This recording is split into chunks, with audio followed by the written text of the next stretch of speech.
Can creationists be real scientists? Well, one of the questions that I get asked is, can creationists be real scientists?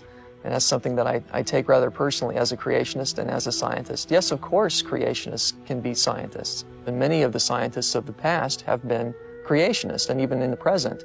I think of some of the greats of my own field of astrophysics. I think of Kepler, who developed the 3 laws of planetary motion. Kepler was a devout creationist, and yet you'll find his name in pretty much every astronomy textbook that's out there, because his contributions allowed us to predict the positions of planets much more accurately than had been done in the past. And he showed that planets sweep equal areas in equal times and develop the relationship between their period and the size of their orbit and so on. Really brilliant man, and he was a devout creationist, a young Earth creationist, by the way. I think of Isak Njutn. There's a name that everyone's heard of. Everyone's heard of the great Isak Njutn, one of the most brilliant men who ever lived. And yet Isak Njutn was a devout biblical creationist. He didn't believe in evolutionary notions. He believed that God created the universe according to the scriptures. He believed that the world was thousands of years old, apparently, because he confirmed Bishop Ussher's chronology of the world, which is a few thousand years old.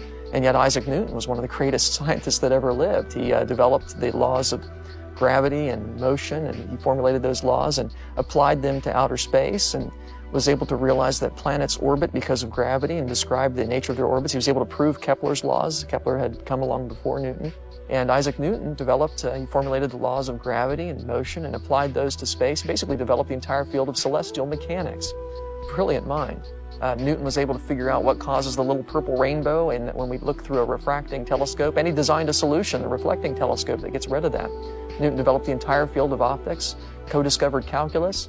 All these things were made up by this one man. He was a brilliant man and yet a biblical creationist. So of course scientists, creationists can be real scientists. That's not a problem. After all, the methods of science really have nothing to do with evolution. They all come out of a creation worldview. So when evolutionists and creationists do science, we're really doing it the same way. We assume that the universe is testable and repeatable and rational and logical, and that our minds are able to understand the universe. And if I do an experiment the same way, I'll get the same result even if I do it 20 times. We expect this underlying uniformity of the universe, and it works. And so we're able to put human beings on the moon and develop computers and so on because we all believe in observational science.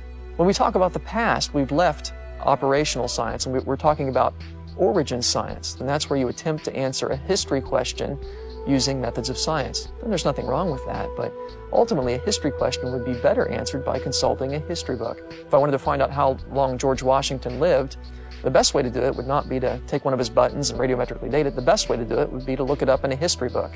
And that's really what the Bible is. It's a history book that tells us when the universe began and how it came to be the way it is today. But that's why creationists and evolutionists come to different conclusions about the past, is because, you see, we have a different view of history. We do origin science differently, but the way we do science in the present, operational science, is all the same.